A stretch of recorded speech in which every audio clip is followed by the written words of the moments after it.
Good afternoon. North Korea's leader says he is suspending nuclear missile tests and shutting down a key test site. Kim Jong-un made the announcement ahead of a summit due to take place over the coming months with the United States and South Korea. President Trump has hailed the news as big progress, and here the Foreign Office have called it a positive step. Our correspondent Laura Bicker reports from the South Korean capital, Seoul. North Korea's favourite news anchor is back. Usually the famous Ri Chun-hee would be announcing the state's latest missile test, but today was different.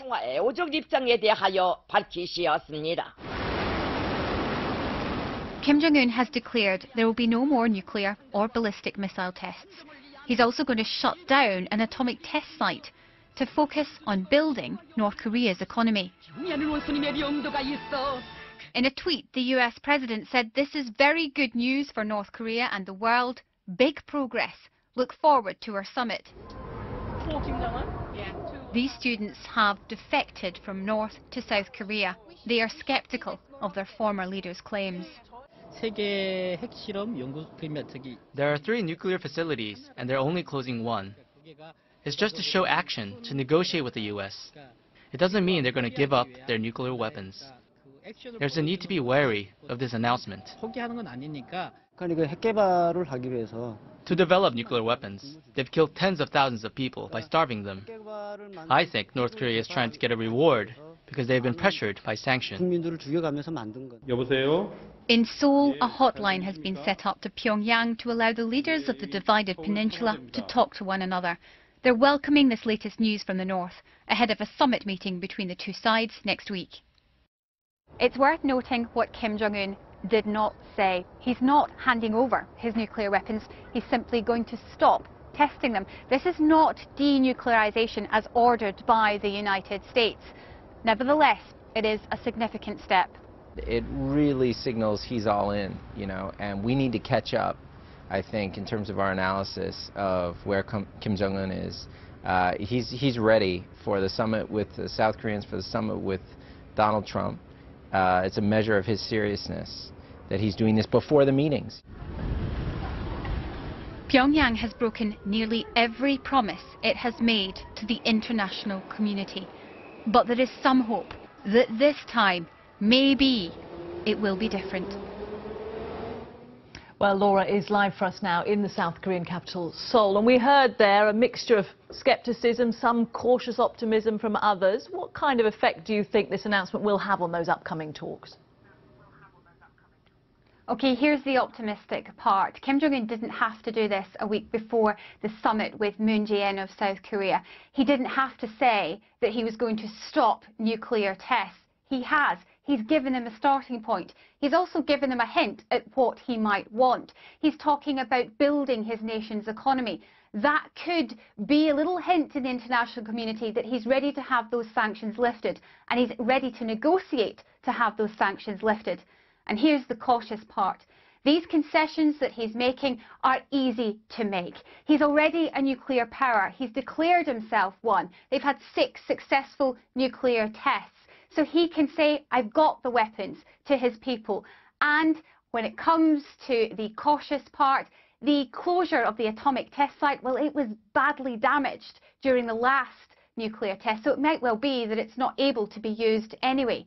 But when it comes to those two together, what we're seeing here in Seoul is a start. It's a starting point, and it's certainly far from where we were last year when we had the US president and Kim Jong-un exchanging insults.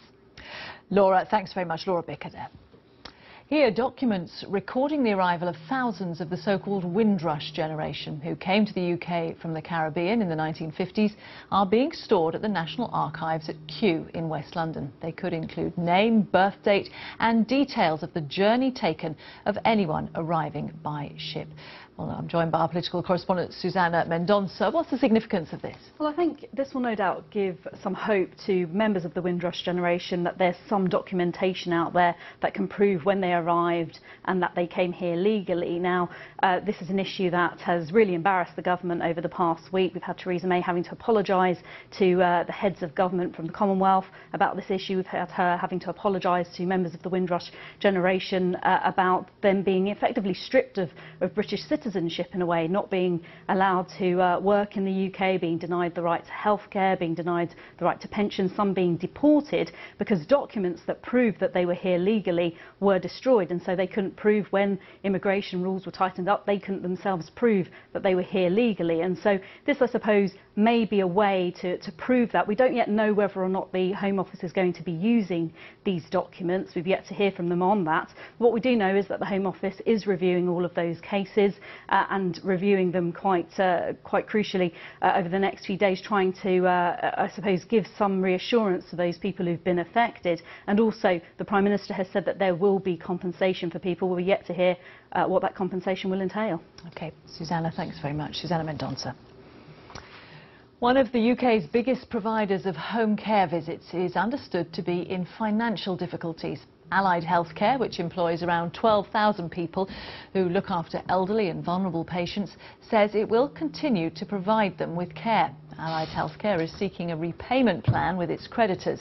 It says there'll be no redundancies. Police are continuing to hold a man in connection with the burglary in southeast London, during which an intruder was fatally stabbed. Billy Jeeves, who's 28, was detained in Kent yesterday. He's being questioned about the raid at the home of 78-year-old Richard Osborne Brooks in Hither Green on April the 4th, when burglar Henry Vincent was stabbed and later died from his wounds. Tributes have been paid to one of the world's biggest electronic dance music stars, Swedish DJ Avicii, who's died in Oman at the age of 28. He was best known for his million-selling UK #1 single, Wake Me Up. Avicii had retired from touring in 2016 due to health problems. Here's Andrew Plant. The dance music DJ Avicii, whose club anthems made him famous worldwide. Tim Bergling began making music in his bedroom in Sweden before his talent caught hold, taking him on a 10-year career that saw him filling hundreds of venues with thousands of fans. There are very few genuine megastars from my world, and Avicii was one of a handful of them, with a really distinctive melodic sound, a classic journey up from the underground through to the extreme mainstream. Avicii worked with some of the biggest names in the business, from Nile Rodgers to Coldplay, and tributes have poured in. Rita Ora, who he worked with on the hit track Lonely Together, tweeted, "I have no words. May he rest in peace. I'm devastated, heartbroken." Madonna said, "So sad, so tragic. Goodbye, dear sweet Tim. Gone too soon." And Calvin Harris called it devastating news, describing him as a beautiful soul, passionate and extremely talented, with so much more to do. His music has been streamed more than 10 billion times online, and he hit #1 spots around the world. His latest collection was nominated for a Billboard Music Award just a few days before his death.